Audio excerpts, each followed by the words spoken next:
I promised myself and my wife only for a couple of years. Now I've been there for 40 years in politics. I don't regret that, but that was not my plan. My plan was to be something completely different. So do as I have done. Don't plan, work hard, and then something nice will happen. That's some good, maybe unexpected advice, but I like it. Yeah. Okay, well, I'll ask there's a few people that I'd like to go to for some questions. I'll ask Irina Divoniak to start us off. Maybe you can stand up and go to the mic. We have a couple lined up here behind her, Federico Borsari, Emily Sussman, so if you all could get ready to ask your questions. But Irina, please. Yeah. Thank you very much, first of all, for this thought-provoking talk. As Lauren said, I'm Irina Divoniak. Currently, I am a trainee at the European Commission, and I come from Ukraine. And my question is following. In thinking about what could keep Ukrainians safe after Russian war, in your view, what might be a security guarantee that could be sufficient for Ukraine on the one hand, and also that the North Atlantic partners are ready to offer on the other side? Thank you very much. Well, so first of all, it is important to end the war. And it's President Putin who started the war, and he can end the war tomorrow. So we will continue to put the maximum pressure on President Putin to end the war by imposing sanctions, by providing economic support, but also military support to Ukraine. And we need to be prepared for the long term. It's a very unpredictable and fragile situation in Ukraine, but there is absolutely a possibility that this war will drag on and last for months and years.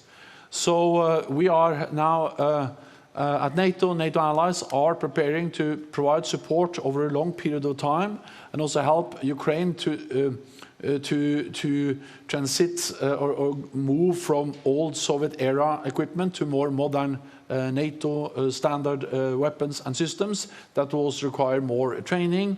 And we also welcome the US-led effort which took place on the air base Ramstein this week to coordinate better among NATO allies and partners on how to provide support. So that's in one way the most immediate task. Then, of course, Ukraine is and will remain a highly valued partner of NATO. And we have worked with Ukraine for many years on its Euro-Atlantic aspirations and supported Ukraine's move towards NATO membership, and we will continue to support those efforts. But that's in a situation where we have peace, where we have been able to end the war, and then, of course, what kind of security arrangements, what kind of frameworks is something also we need to sit down and discuss with Ukraine when the war has ended. Yeah, that's great. I'd like to bundle our next two questions because they're both related to tech. So Federico, I'll ask you to come up first, but also Emily Sussman, if you could get ready to ask just after Federico, because Secretary General, maybe you can take these both at the same time. Federico. Good afternoon. Federico Borsari from Italy, working for SIPA. My question relates to technological improvements and how is the alliance working to sharpen its technological edge given the improvements of major adversaries such as Russia and China, and especially if you could give us some hints on how the alliance is also considering the use of armored drones in conflicts and recent conflicts. Thanks. Thank you, Federico. And Emily? Thank you for having us. I'm Emily Sussman. I'm a policy analyst at Amazon Web Services, and I was hoping that you could speak to the upcoming release of the strategic concept and how you would like to see emerging and disruptive technologies represented in the planning document. And if you could also speak to the role that private sector technology could be used to harness EDTs for NATO's mission. Thank you. Well, technology has always been key to NATO, and for NATO it is extremely important that we maintain what we call our technological edge, meaning that we have the most advanced technologies in the world. And of course, with a more competitive world, we also see, of course, especially China investing heavily in new technologies. we need to keep up the pace and make sure that we develop and invest more in technology as individual allies and as an alliance. So we have just established an innovation accelerator for the North Atlantic. We call it Diana. We also established, or in the process of establishing, an innovation fund, and these are mechanisms to make sure that we work together with the private sector to look into how we can develop but also use new disruptive emerging technologies, artificial intelligence, quantum computing, and many other technologies as part of the efforts to make sure that we have the most modern systems and modern technologies. This is of course something we do as nations, as states, but also the big advantage of NATO is that we have a very dynamic, vibrant private sector, and both the innovation accelerator and the investment fund is about linking the state sector with the private sector to develop these technologies. Then on armed drones, so just say that armed drones is one type of weapons, and as for all weapons, they need to be used within the limitation of international law. So it's not as if armed drones is very different than cruise missiles or planes or artillery. Weapons can be used to protect freedom, democracy, self-defense, as we see in Ukraine, but they can also be used for destruction, for aggression, for oppression. And of course, weapons can be used for defending human lives, but also to commit atrocities, war crimes. So regardless what kind of weapon we speak about, for NATO that is always the fundamental thing, that we are a defensive alliance, we are there to defend NATO allies and protect our values. And armed drones is one of many weapons which have been used to, for instance, protect NATO soldiers in NATO missions and operations. That's really helpful. And I think you're right that it's not just about one type of technology, it's about being able to capture a suite of technologies for a capability. And I think relying on the private sector is key, given that they're driving so much of that innovation. I'd like to take one question from our app here, and then I'll ask Ben Wheeler to get ready, because I know he has a question brewing. So Ben, if you're in the room with us, I'll ask you to come up to the mic. But the question here from the app that I think is very timely is, will Finland and Sweden potentially joining the alliance? If that happens, would that boost the security of allies, or would it risk conflict with Russia becoming even more likely? First of all, it is for Finland and Sweden to decide whether they will apply for membership in NATO or not. And NATO will respect the decision regardless or whether it's yes, we will apply, or no, we will not apply. That's exactly the opposite of what Russia does. Because they try to intimidate, they try to coerce, they try to threaten countries to do what Russia wants. We actually respect the sovereign right of every independent nation to choose its own path. So if they apply, we welcome, we sit down and we negotiate, and we have the NATO enlargement over the last decades has been a great success across the whole of Europe, and has helped to spread democracy, rule of law, freedom across Europe. Back when the Cold War ended in 1989 or the beginning of the 1990s, NATO had 16 members, Western Europe, North America. Now we have 30 members, almost twice as many, and that of course with Central, Eastern Europe, former Warsaw Pact countries, and of course that helped to spread democracy and freedom across Europe. So the right for every nation to choose its own path is fundamental for NATO, so we respect Finland and Sweden regardless of the conclusion. Then if the conclusion is that they will apply, then we will welcome them with open arms, because we believe that that will strengthen Euro-Atlantic security. Finland and Sweden are already contributing to Euro-Atlantic security. We know them well, they are our closest partners. They are strong, mature democracies. They are our NATO's closest partners. We have worked for them for many, many years. They are EU members. So I strongly believe that an accession process can go very quickly, and that we will welcome Finland and Sweden. And it will demonstrate to President Putin that he gets exactly the opposite of what he wants. Right. He invaded Ukraine because he wants less NATO at Russia's borders. What he gets is more NATO. It is the aggressive actions, the threatening rhetoric by Russia that has made so many nations in Europe decide to go for NATO membership. Yeah. And if Finland and Sweden applies, then that will be yet another example of exactly that. Right.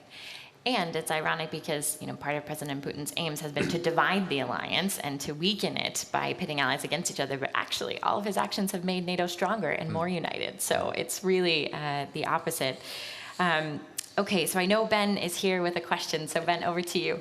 So on the topic of Sweden and Finland joining NATO, it is definitely a long-term trend of Russia starting low-intensity conflicts with those who seek to join the alliance.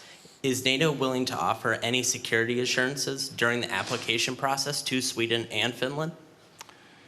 I'm absolutely certain that we will find ways of handling and assure them during that transition period from a potential application to the final ratification throughout the alliance.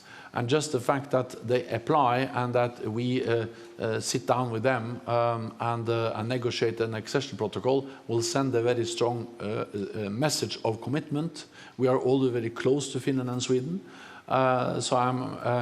We are talking with Finland and Sweden on how also to deal with and to provide the necessary assurances in that interim period. Great. Thank you. Great. I have one more question from the app here that I think it would be great to get your thoughts on, because I know, as you mentioned earlier in your career, you spent a lot of time working on climate and environmental issues, and I know this has been one of the top priorities for you in terms of working this into NATO's agenda. Could you talk a little bit about how NATO plays a role in combating the security implications of climate change? Well, as you said, in my previous life, before I became Secretary General of NATO, I was very much engaged in climate change issues, actually since I worked as a statistician in the Central Bureau of Statistics, because my first task was then, this is in the late 1980s and the beginning of 1990s, was just to develop proper statistics to count emissions of greenhouse gases. And also to integrate emissions into macroeconomic planning models, which we use in Norway and many other countries. So if you have increased consumption or increased investments, how will that affect emissions of greenhouse gases? So that is something I worked on for many, many years. And just before I was appointed as Secretary General of NATO, I was the UN Special Envoy on climate change, working on the preparations for the upcoming Paris climate change meeting that led to the Paris Accord. Then, of course, when I moved to NATO, then climate change was not longer my main responsibility. It was peace and security. But climate change matters for peace and security because global warming, climate change, has security implications. It fuels conflicts. It forces people to move. More droughts, more extreme weather, more windier, wetter, wilder weather creates the breeding ground for conflicts. More competition about scarce resources, water. So climate change fuels conflicts. Conflicts fuels war, and therefore it matters for NATO. And we need to understand, and we have started also the work in NATO to fully understand the link between climate change and security. Second, NATO has to be able to adapt, because we operate, for instance, in Iraq. And last summer they had several days, so more than 50 degrees Celsius.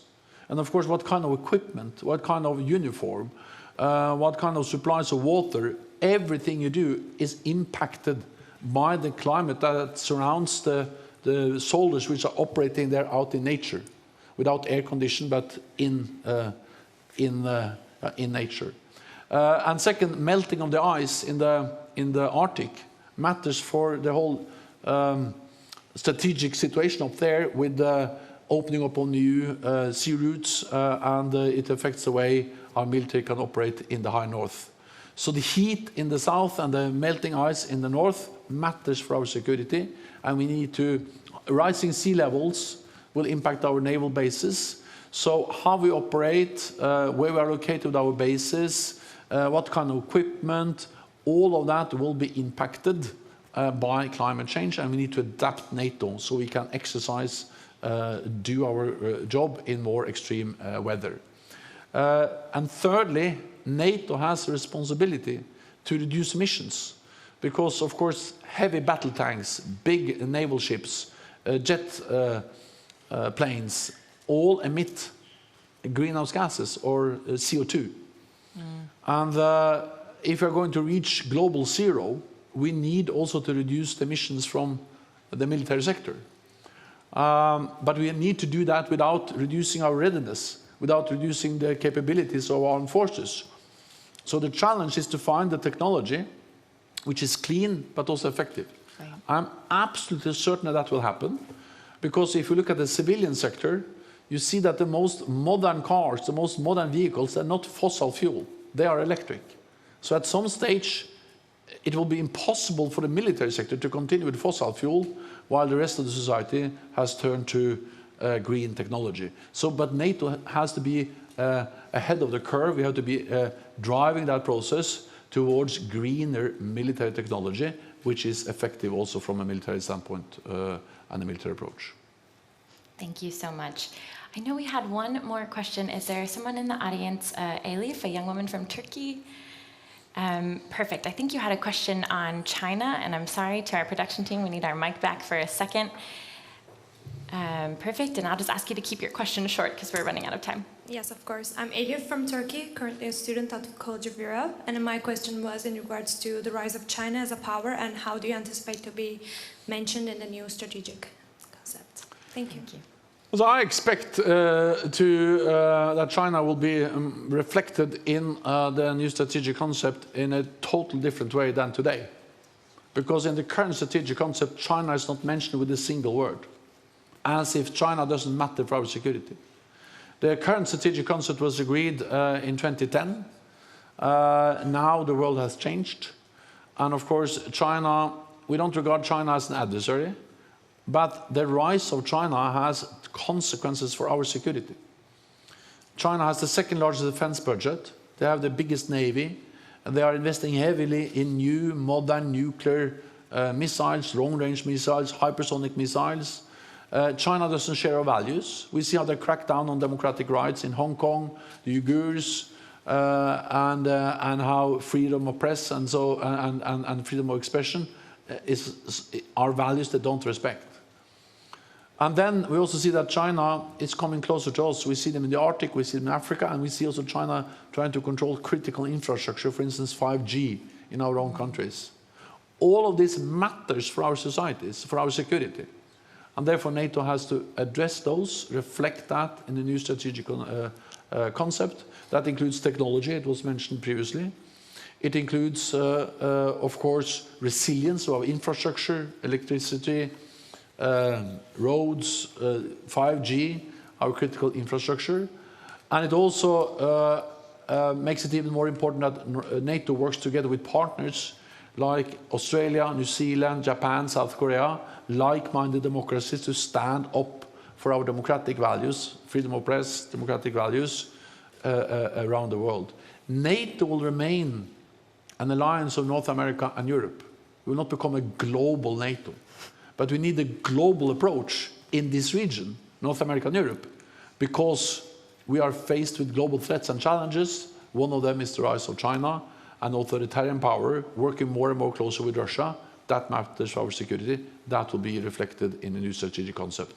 And therefore, I would just end by saying this. That reflects the success of NATO, that we change and the world is changing. So we are young as an old organization. I love that. Well, we have just 1 minute left, so maybe I'll ask you one final quick question, because I know many of us here maybe one day hope to serve at NATO or in government or in some other international institution.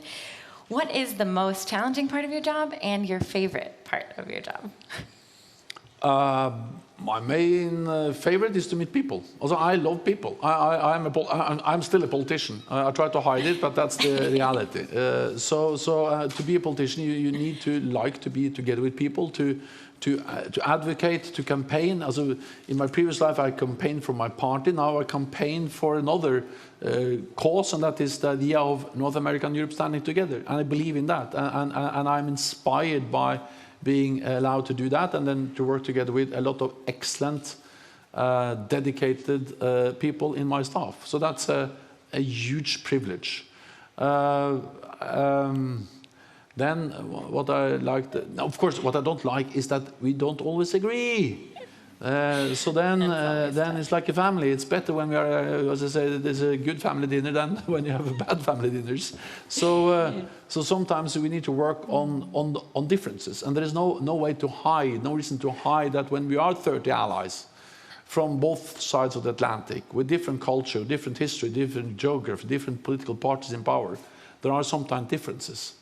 And to deal with them, to find a compromise, to reconcile different views, is perhaps the most important part of my job, but also the most demanding part of my job. But what inspires me is that despite all these differences, we always are able to agree around the core task to protect and defend each other. And as long as you do that, we are safe, we preserve peace, and you can continue to do what you want. That's a great note to end on. And thank you so much, Mr. Secretary General. Thank you to all of you for your questions. Thank you for all the work you're leading. And we hope to see you soon. Thank you. Thank you. Thank you so much. Thank you. Bye-bye. Thank you. Fantastic. What a treat and a great way to start us off. Next up, I have the distinct honor of introducing His Excellency Pedro Sanchez, who is the President of the Government of Spain. Now, some of you probably know President Sanchez will actually be hosting the next major NATO summit, which will take place in June in Madrid. It will be a consequential summit for sure, because it will mark the release of NATO's next strategy. Some of you NATO nerds in here have already said strategic concept, which is what we call NATO's next strategy. It will guide the alliance for the decade to come. So